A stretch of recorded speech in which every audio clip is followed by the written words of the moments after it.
사랑하는 약대교회 성도 여러분, 새날이 밝았습니다. 우리 함께 조용히 기도하심으로 5월 19일 수요일 새벽 기도를 시작하도록 하겠습니다. 자기 허물을 능히 깨달을 자 누구리요? 나를 숨은 허물에서 벗어나게 하소서.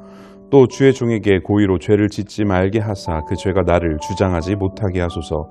그리하면 내가 정직하여 큰 죄과에서 벗어나겠나이다. 나의 반석이시오 나의 구속자이신 여호와여, 내 입의 말과 마음의 묵상이 주님 앞에 연락되기를 원하나이다. 아멘. 하나님 아버지, 이 아침 하나님께 드리는 예배가 주님께 온전히 연락되고 영광 돌릴 수 있게 되길 소원합니다. 우리의 모든 첫 시간 주님께 온전히 드리오니 주님, 우리 기도를, 우리 예배를 기쁘게 받아 주시옵소서. 오직 오늘 하루 주님과 동행하길 소원합니다. 주님, 우리를 붙잡으시고 우리의 인도하심으로 주님의 자리로 우리를 이끌어 주시옵소서. 예수님의 이름으로 기도합니다. 아멘. 네, 오늘 함께 묵상하실 말씀은요, 잠언 10장 18절부터 32절까지의 말씀입니다. 오늘 말씀에서는 특별히 우리의 입술 그리고 말에 대한 잠언을 말하는 모습을 볼 수 있습니다. 우리 인간은 세상에 있는 모든 피조물보다 더 하나님의 형상, 그것을 닮은 모습을 하고 있습니다. 이 형상을 닮았다는 이야기는요, 단순하게 외적인 생김새가 비슷하게 생겼다는 것을 이야기하는 것뿐만 아니고요, 영적으로 소통을 할 수 있는 존재로서 우리가 하나님께 지음받았다는 사실을 이야기하는 것입니다. 그것이 바로 우리의 본성이다, 이렇게 이야기할 수 있습니다.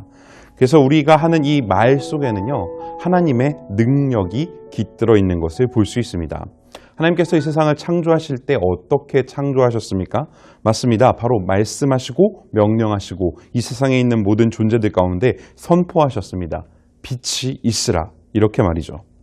이 세상을 하나님께서 보시기에 좋은 것, 아름다운 모습, 옳은 모습으로 하나님께서 말씀으로 그것들을 정의하셨습니다. 이렇게 되어라 그랬더니 이 세상의 모든 것들이 하나님의 말씀으로 말미암아 다시 창조되어지고 다시 재정비되어지고 다시 조화를 이루게끔 변화된 것입니다.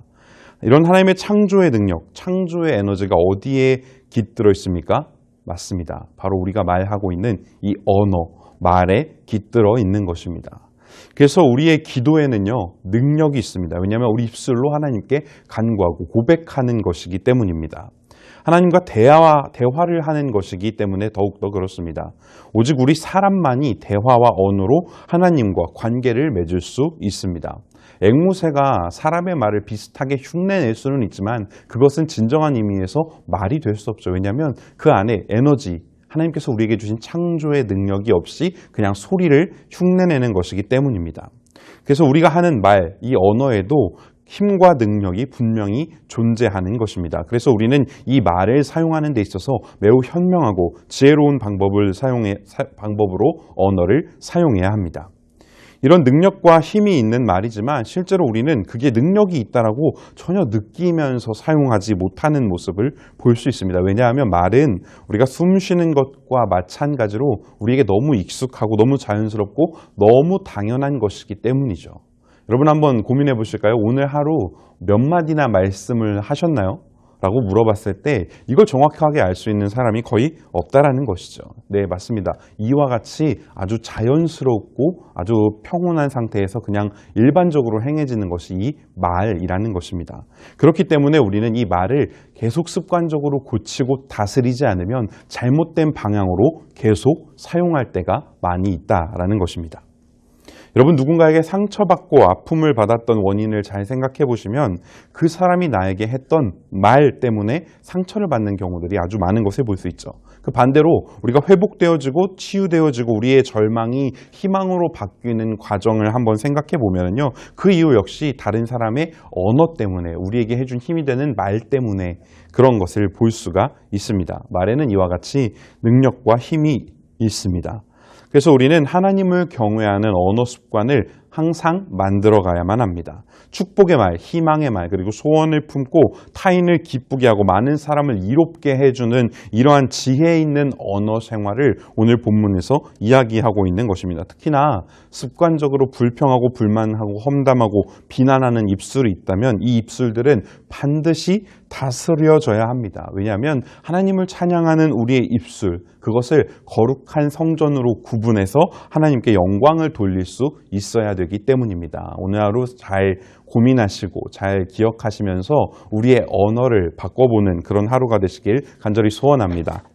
두 번째로는요, 예수님께서 항상 사용하셨던 언어의 종류들이 있습니다.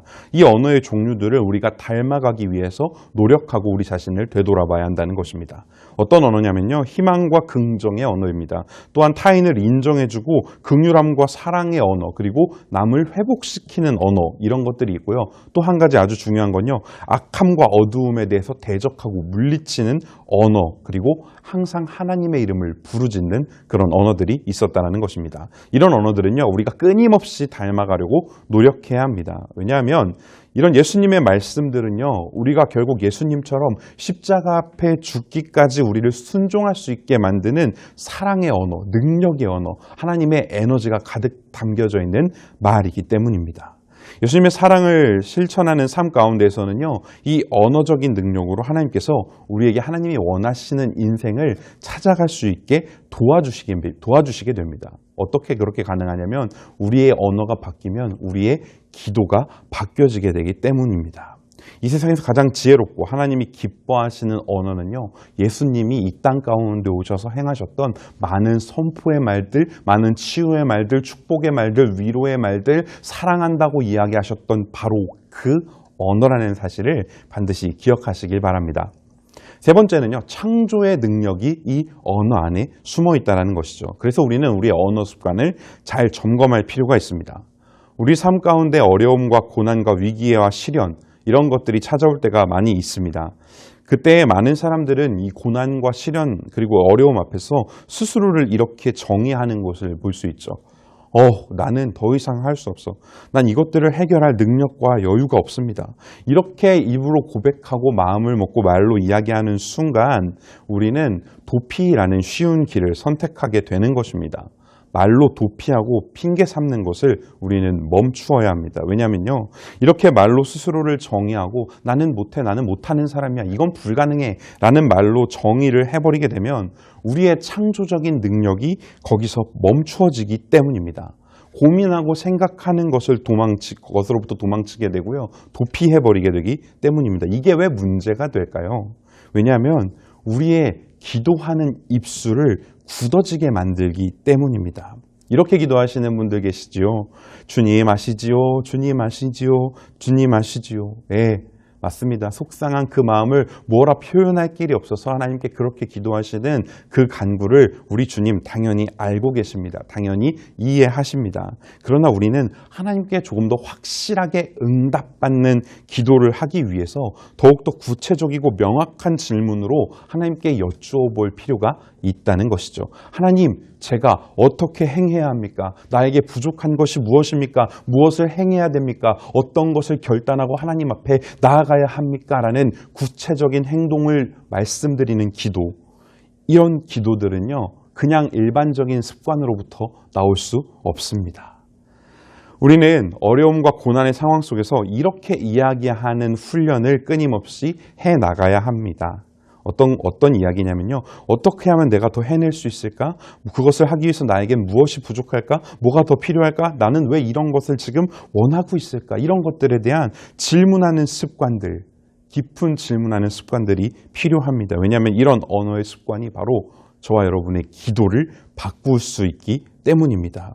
우리 안에 있는 하나님의 창조의 능력에 영향을 끼칩니다. 이 세상 모든 만물은 하나님의 말씀으로 창조하셨어요. 그렇기 때문에 우리의 말에도 하나님의 창조의 에너지, 창조의 능력이 깃들어 있다는 것입니다. 이걸 우리의 언어의 습관 때문에 막아서는 안 되고 좀 더 발전시켜서 하나님 앞에 더욱더 응답받는 기도, 하나님께서 원하시는 걸 들을 수 있는 귀로 질문하는 기도를 우리가 드려야 한다는 것입니다. 이런 언어의 습관은 하나님께 기도하는 우리의 언어를 바꾸고요, 내 안에 있는 하나님의 창조의 능력을 되살리는 원동력이 됩니다. 너는 내게 부르짖으라, 내가 내게 응답하겠고 내가 알지 못하는 크고 은밀한 일을 내게 보이리라. 우리 주님께서 분명히 말씀하셨습니다. 내게 부르짖으라고 하셨어요. 주님 아시지요? 주님 아시지요? 부르짖을 수 없죠. 하나님 어떻게 해야 합니까? 주여 나에게 주시옵소서, 나에게 알려주시옵소서. 간구하는 기도로 응답받는 저와 여러분 되기를 간절히 소원합니다. 말씀을 정리합니다. 지혜 있는 사람의 언어는요, 우리 안에 있는 하나님의 형상을 회복시켜 나아가는 언어입니다. 그래서 주님이 주신 창조의 능력이 우리 인생 가운데에서 나타나고요. 그 능력으로 우리 주변에 있는 사람들을 회복시키고 축복과 희망을 선포해 나아가게 되고요. 타인을 기쁘게 하는 지혜로운 언어로 하나님께 영광을 돌리는 인생을 사는 사람이 됩니다. 우리의 입술이 이와 같은 능력이 넘쳐날 수 있게 되길 소원합니다. 하나님의 창조의 능력을 회복해서요, 주님께 기쁨과 영광 올려드리고 이 세상 사람 가운데에 평안과 화평을 선포해 나갈 수 있는 그런 저와 여러분 되시기를 간절히 소원합니다. 함께 기도하시겠습니다. 주님, 우리 입술 가운데 함께 하셔서 우리의 기도의 내용이 바뀌게 하시고 우리의 삶의 질문이 바뀌게 하시며 우리가 말하는 습관이 바뀌어서 하나님께 좀 더 합당한 기도로 우리 하나님께 좀 더 우리의 모든 것을 내어드리는 지혜자의 모습으로 나아갈 수 있도록 우리와 함께하여 주시옵소서. 우리의 입술을 주관하길 원합니다. 예수 그리스도의 언어가 우리 안에 있게 하시고 그 믿음과 그 사랑과 하나님의 능력이 우리를 통하여 선포될 수 있도록 주님 우리와 함께하여 주시옵소서. 온전히 우리와 동행하시는 예수님의 이름으로 기도합니다. 아멘. 오늘 하루도 말씀과 동행하는 기쁘고 평안한 날 되시길 간절히 소원합니다. 사랑하고 축복합니다. 미움을 감추는 자는 거짓된 입술을 가진 자요 중상하는 자는 미련한 자이니라. 말이 많으면 허물을 면하기 어려우나 그 입술을 제어하는 자는 지혜가 있느니라. 의인의 혀는 수르는 것 같거니와 악인의 마음은 가치가 적으니라.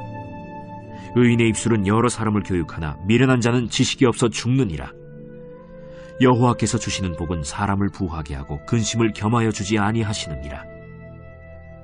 미련한 자는 행악으로 낙을 삼는 것 같이 명철한 자는 지혜로 낙을 삼느니라. 악인에게는 그의 두려워하는 것이 임하거니와 의인은 그 원하는 것이 이루어지느니라. 회오리 바람이 지나가면 악인은 없어져도 의인은 영원한 기초 같으니라. 게으른 자는 그 부리는 사람에게 마치 이의 식초 같고 눈의 연기 같으니라. 여호와를 경외하면 장수하느니라. 그러나 악인의 수명은 짧아지느니라. 의인의 소망은 즐거움을 이루어도 악인의 소망은 끊어지느니라. 여호와의 도가 정직한 자에게는 산성이요 행악하는 자에게는 멸망이니라. 의인은 영영이 이동되지 아니하여도 악인은 땅에 거하지 못하게 되느니라. 의인의 입은 지혜를 내어도 패역한 혀는 배임을 당할 것이니라.